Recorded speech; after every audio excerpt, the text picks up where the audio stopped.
excited for today's guest to join us here and to share her story.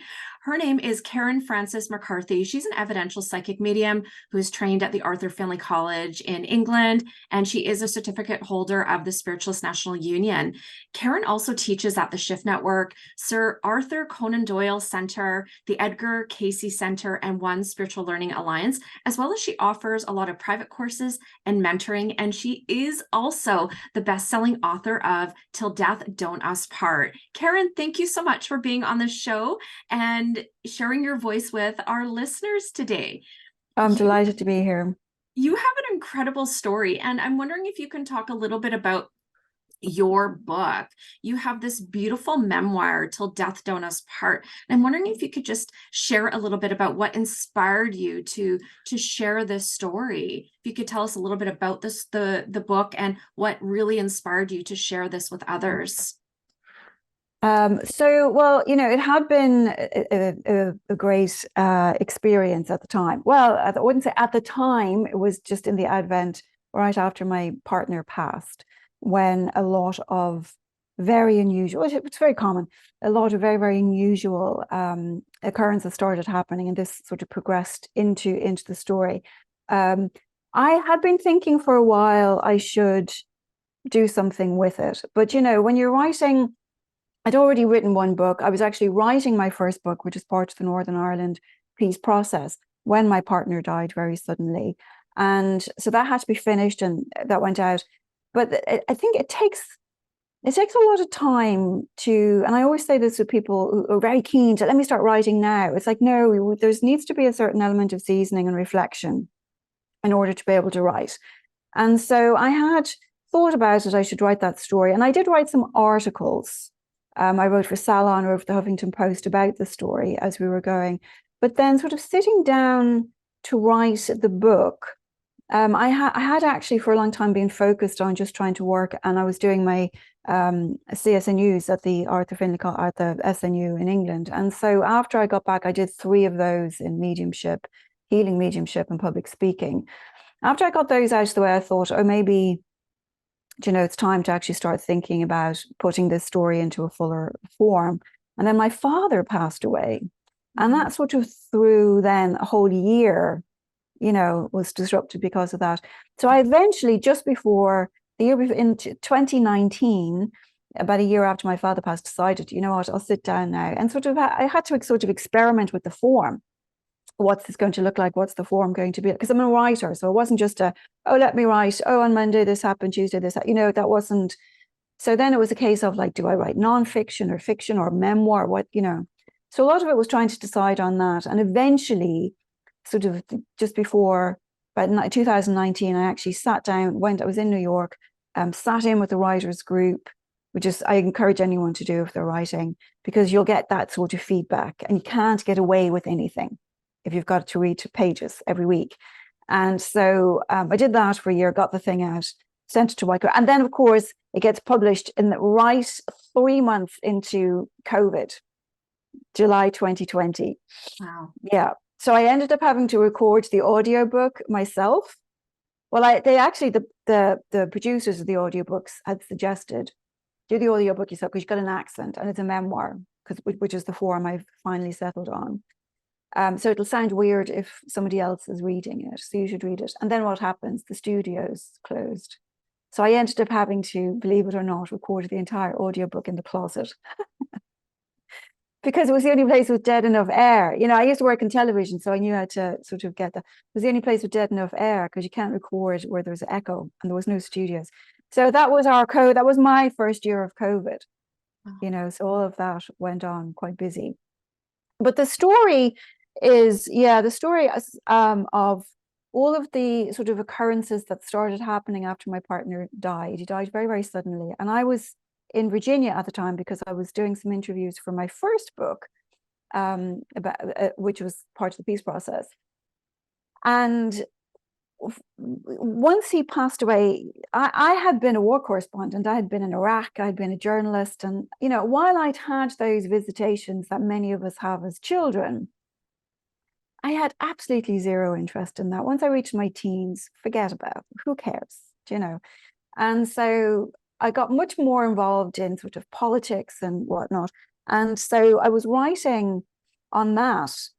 And I was admittedly practicing Zen, but then Zen is non-theistic. So I didn't see any conflict there between skepticism and Zen, to be honest, And so, but when he died, all of those things like waking up in the middle of the night because somebody's sitting on the bed and of course there's nobody there, and electronics turning on and off and there's nobody there, and the whole gamut of these things that I talked about in the book.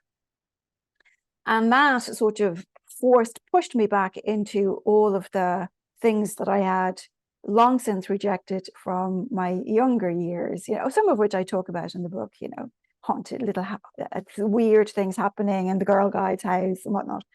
But yeah, I got sort of pushed back into that by virtue of all of the things going on, because I had to go try to figure out what was going on. What was turning the lights on? What was moving the furniture?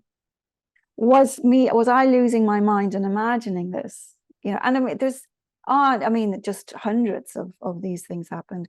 And that at the time, oddly, that you say there's no accidents, right? I was in Virginia, just off Virginia Beach, which I discovered is kind of like the area 51 of the afterlife, because I was there. The Monroe Institute is there. The University of Virginia is there. They have a division in perceptual studies. That's right there. The Edgar Cayce International Headquarters are right there. There was a spiritualist church in Norfolk right there. I was sort of, everywhere I went, I was just sort of like I was like the ball in a ping pong machine, one of those things, getting bounced around to all of these things that I think had I been anywhere else, it wouldn't have been at my fingertips the way it was there. And so I was sort of going from one place to the next, and somebody would refer me, just trying to figure out what on earth, because I didn't feel like I was losing my mind, but I thought I must be, because what the hell? But I didn't feel like that. So I went searching for answers. And that, of course, then just, made up, that just sort of blew the doors off everything, sort of to make up for the 30 years I'd been ignoring it, And so what started happening was I started realizing that, it's my partner largely, but then from there, and there is a scene in the book where the penny finally drops, because so many things had happened and I was still going, could that have happened? How could I have imagined that? Like all sorts of things. And it finally, the penny dropped. And then with that, other people's relatives would show up and I would, I would just be in these sort of what seemed to be very, very uncanny ways, very, very specific ways. And a friend of mine, a healer from the Edgar Cayce Center, had seen some of this happening and had said, like, you really should go out and work with this because it's helping so many people, But I'm not a proponent of just sort of putting on your hat, hanging out a shingle. I'm very much, as you know, I'm doing a doctorate now as well. I'm very much a proponent of education and training. Yeah. I think there's especially in this area, because it's so unregulated and there's so much, and I'm coming up against this a lot on my doctorate. There's so many superstitions and preconceived notions that we've been dragging with us since Greek literature that people don't realize came from fiction in ancient Greece, and they cart them around as if they're some kind of enshrined truth without questioning where any of these beliefs come from. They do considerable amount of harm, as I'm sure you know. Yeah. And so I thought, I'm not going out to interface with vulnerable people at the worst time of the, nobody comes to see a medium because all is well in their world. People sit in front of you because things are they're in a bad way. And I wanted to make sure that I had enough education, enough information, enough training to dispel any of those harmful myths, but also to do my own healing, because, hurt people hurt. And so we need to heal in order to make sure we're not dragging our stuff into somebody else's life when they're very vulnerable. So I spent quite a number of years working on all of that, which is quite a hefty workload. And when I came out the other end of that, then I started thinking, maybe I should write something a bit longer than just the feature articles I had been writing. Maybe I should try to, because everybody who heard bits of the story was like, you really should write about that. But it's very different writing about your own life than it is writing journalism or nonfiction. But so it took a bit of time, but I got to it in the end, I suppose.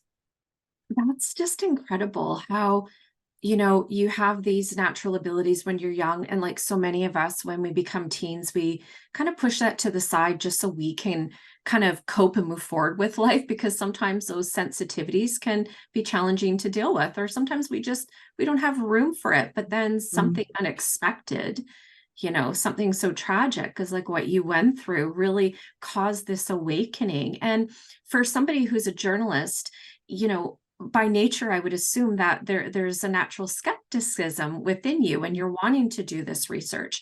For people that have experienced the loss of a loved one and they are having these unexplained supernormal experiences, where would you suggest that they start as far as exploring and challenging their beliefs and challenging these experiences so that they can find their own truth and their own understanding based on their experiences? I think, yeah, to be very careful with that, because you never know. I could say go down to a spiritualist church, but then that's going to depend on the spiritualist church, and what people in there. I would say that first, anybody who's just lost somebody who's bereaved, find a good grief support group first and foremost. Aside from any of this, find a good grief support group. And then, if you can, the real helpful thing is to find a community of like-minded people, which can be very challenging in this, because I'm sure, as you know, a lot of people who are grieving will come, because this happened to me too, will come along to somebody and say, oh, I think, my husband or son or mother or whatever, I'm sensing them around me. And then people, oh, it's all in your imagination. And it can be quite harmful to people who are grieving to be dismissed like that. So I would say, first off, be very discerning about who you talk to, so you don't have people sort of shooting down these beautiful and very healing and very real experiences. Spiritualist churches, I think, are generally a good place because of the tradition of spiritualism. But I think that there is a lot to be said for just doing some very critical reading. When I mean critical reading, I mean in the sense of very discerning reading. So there are some marvelous books out there, and I actually on my website have a page of recommended reading for anybody who's looking to do it. I always recommend like my own book, obviously, but also Professor Lou Legrand, the late Professor Lou Legrand, who actually is in my book because I met him when I was on my searching, has written a beautiful book called Love Lives On. And it is sort of a combination of dealing with grief, but also what he calls the extraordinary experiences. So I think it's a nice, simple place to start with that. And then if anybody who's more interested in exploring this, I would say maybe check out the recommended reading that I put it there. I put it up there to help people, because there's an awful lot of stuff out there is just terrible. One thing I would say to everybody is always, always, always remember, nobody knows the truth. Nobody knows the truth. I don't know the absolute truth. We know that, and I come from a Buddhist background, we cannot perceive an objective truth. It's not possible in our human form. All we perceive is the truth of something as we experience it, as we perceive it. And so everything everybody tells you is going to be colored by their culture, by their belief system, by their perception. So I think that's the most fundamental thing to remember, is that if somebody says something to you, to remember that's their opinion from their position. That is, because I hear people saying, oh, my dad died and he can't go into the light. And I'm like, where'd you get that from? Who told you that? People believe that mediums have a power greater than them, which is not true. And so if a medium says this, oh, then it must be true. Well, that's not the case. It's going to depend on how educated and well trained is that medium. So I'd say the first thing to do is to trust your own loved one above all. Trust your own loved one, but the love that you had will still be there. And if anything, I think probably the easiest way to recognize if there is an element of truth in something somebody's telling you, is it healing and positive? Or is it upsetting and negative? Because you will never find anything upsetting and negative from the spirit world. Agreed. Right. So if somebody says something that feels like it is healing for you or comforting for you, there is, 100 to 1 times that there is more truth in that. There will never be truth in something distressing that somebody's telling you, because that's not possible from the spirit, and it's not possible from the spirit world. And what that is, all those negative things like, oh, somebody's earthbound, or they can't go into the light, or they're lost, or they're this, or they're that, or all of these sorts of things. If you actually look at the origin of those beliefs, you will find that they're coming from Dante, they're coming from medieval fiction, they're coming from classical Greek poetry. None of these are coming from the spirit world. But, we don't have an education system and people don't pay attention to this in our sort of, normal everyday life, to challenge these beliefs. So I would, if anybody is grieving, and I know coming up to the holidays, it gets even harder. If somebody says something to you that is not comforting and does not feel healing, reject it. Just reject it outright as a product of their own uninformed or unchallenged belief system. Your loved ones are only ever going to come to you with comfort and healing, and your loved ones are never lost. How, even if we think in terms of 21st century physics, which is very much in alignment with a lot of Buddhist philosophy, we know we've got to stop thinking that the afterlife has some kind of geographical location over there. And between here and there, there's all these thousands of lost souls. Come on. We know that that is not the nature of reality. We know that there is what Meister Eckhart called only the abyss of divinity, and that we are all part of that, incarnate and discarnate. All we're doing is slipping out of a suit of bones. Yeah. And so for anyone grieving, I would say that's the first place to start, with your own loved one and trusting your own loved one. And then I would say very gently explore books. But if you get to a book and they say something to you that is not positive and uplifting and comforting, it is going to be a superstition and a perception. Put it down.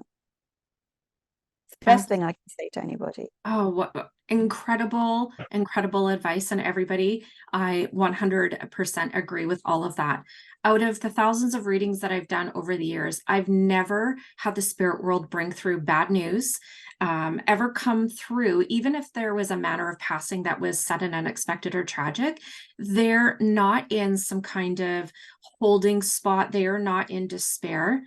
That is something that is left in the physical world, whatever that was. The soul is free, and the soul is, we have to think of it as this divine expression, and it's not so much contained to the physical mindset, because when we let go of that, we move back into our spiritual nature, where we become one with all. But I believe the spirit world, like you, isn't a physical location.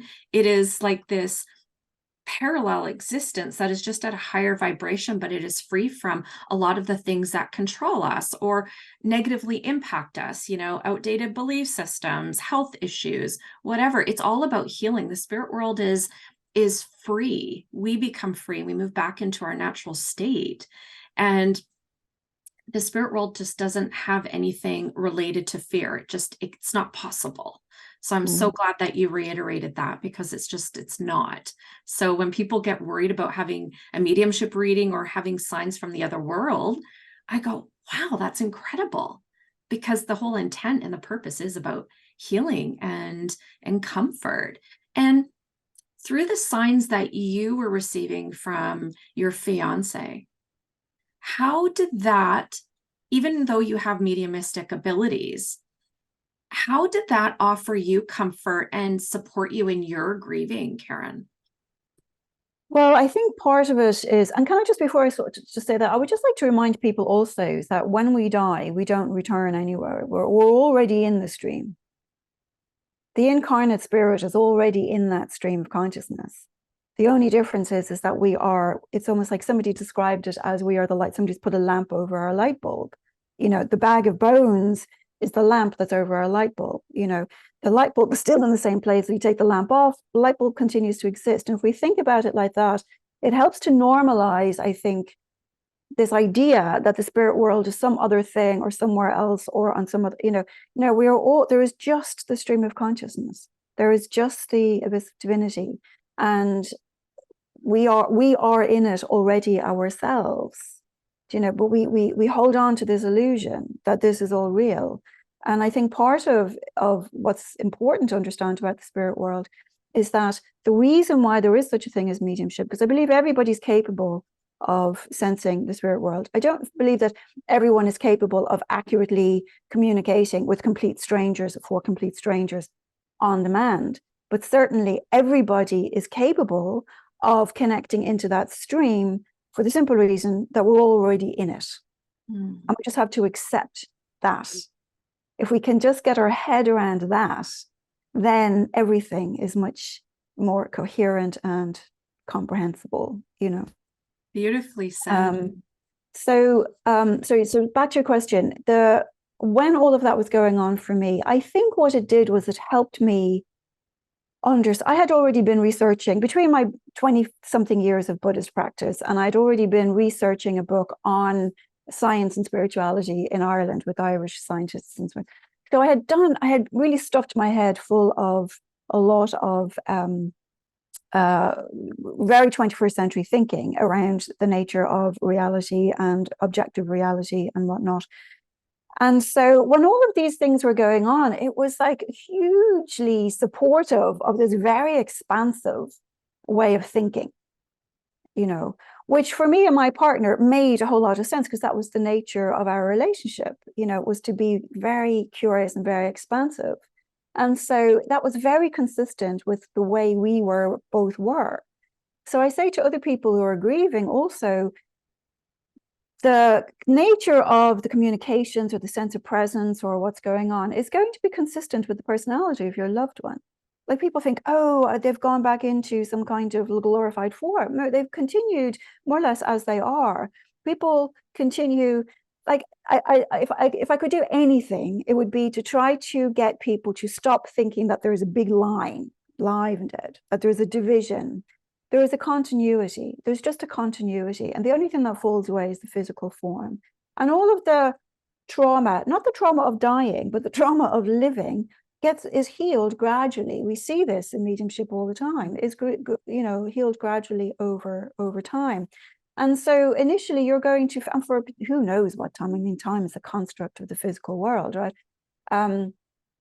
That your loved one will be recognizable in every experience you have of them and should be highly recognizable if you sit in front of a medium. Yeah. Because they will be the person they were.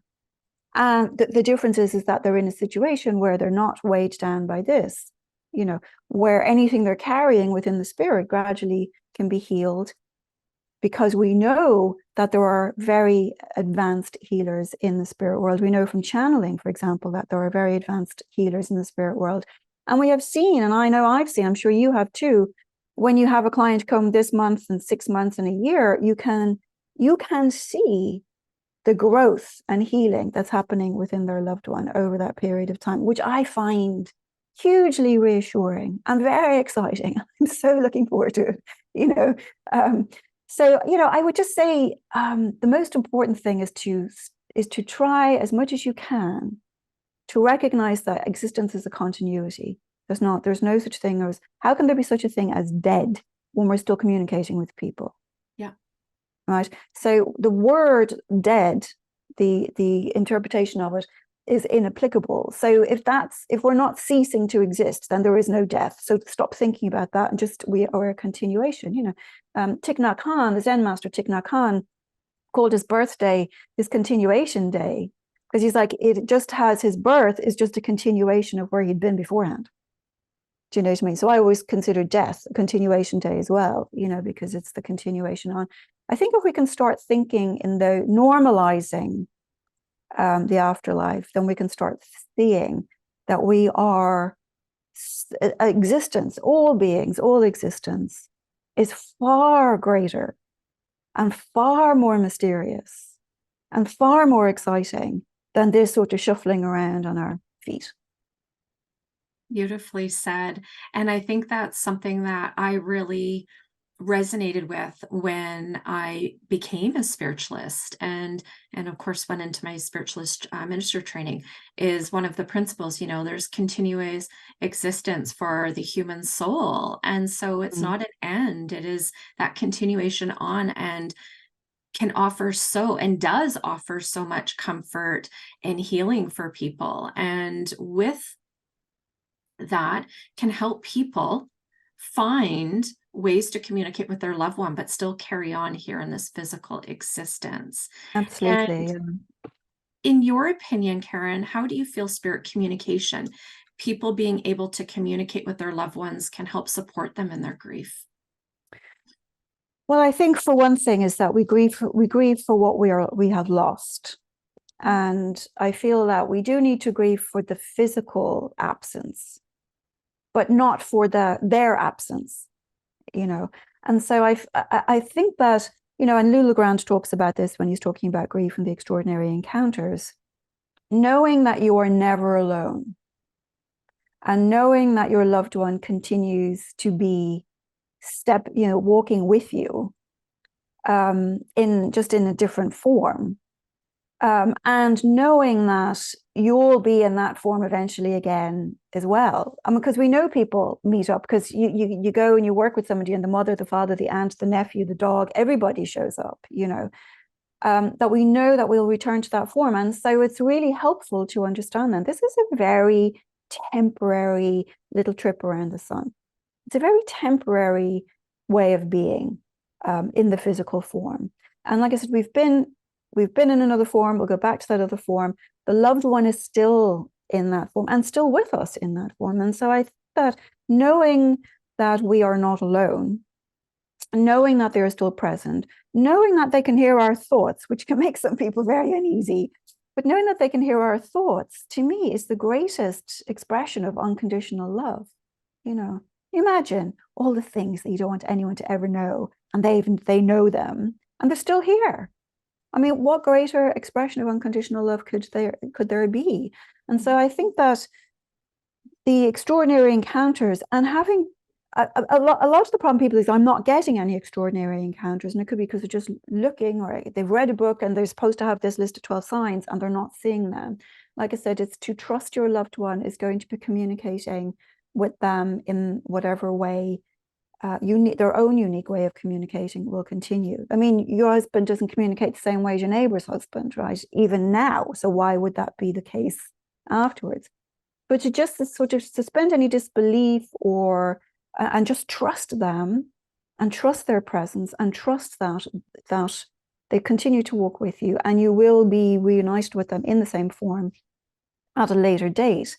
I think that a lot of our grief is focused on what we have lost and our sense of aloneness. And once we realize that their presence is showing us that we haven't lost anything, and we most definitely are not alone, I find now that me and my partner are closer, and have been closer now than we were ever been when we were separated by a bunch of atoms, you know, and skin and bones. And so there is an opportunity for a level of intimacy after one is discarnate that was not possible in physical form, which is very exciting. And you think, what's going to be like when I'm discarnate? And so I would say, just, you know, again, and I've said this a few times, just trust your loved one is present with you, and your loved one unconditionally loves you and will walk with you. And knowing that they can hear your thoughts, you can speak to them. You don't have to come ask a medium a question. Go ask your loved one the question and ask them to show you an answer, and they will. And I think that's a beautiful proof of the fact that they will do whatever they have to do to let you know that they're still present. And, right there, that really eases the pain of two of the major aspects of grief, that sense of loss, being alone, and that sense of loss. You're not alone and you didn't lose anything, really. Beautifully said. And what a beautiful way you've expressed it too, because we do focus on the physical absence of their presence. But when we can be open and to embrace these truths, and it's my truth because I've experienced it, and not just on other people's experiences, but even if people are maybe a little bit skeptical about that, it's certainly not going to hurt you to be open and explore it and see what comes from it. But you've certainly given people a lot to think about and information that's really useful in helping support them in their grief. Karen, can you tell people a little bit about where they can connect with you, how they can find you? Yes, so my website, karenfrancesmccarthy.com, is there. And I would, just one thing for anybody, this is not an unabashed plug, but for anybody who really is struggling to try to understand how their loved one is communicating with them, I did actually create a little 4-week course that answers a lot of questions, that discusses, because everybody, common issues, that includes some practices to help develop sensitivity and some practice to start helping recognize signs and whatnot. So that's there on my website as well. That's really, it's not for mediums at all. It's just for the ordinary person who's bereaved and wants to understand more without the myth and superstition. So I designed that for there. So that's there if they would like to go there. But I also do have a free community area with lots of free resources, lots of talks, lots of guided practices that they can do.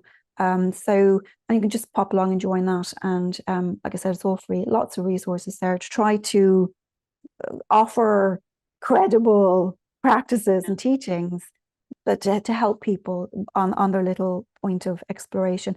And I would say to people, just really, be excited. This is a new phase in your relationship. Be excited to discover it with your loved one, whoever your loved one is. Be excited. This is a whole new adventure. All those people are complaining about having to sit in on Saturday night and watch the game. Now you have a whole new level of excitement to explore. So I think if we start thinking about it in those terms, I know people are going, what do you mean excited? Sort of losing the will to live, and it's like, no, you've only got a little bit of time left. Doesn't matter what age you are, it's very finite. Enjoy it. Enjoy it with your partner. Enjoy it with your loved one.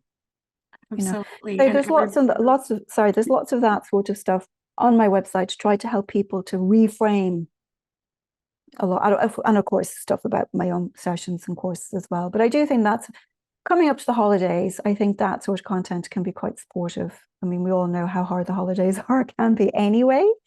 But they just multiplied when you're grieving. So I think that some of these resources should help people get through the holiday season.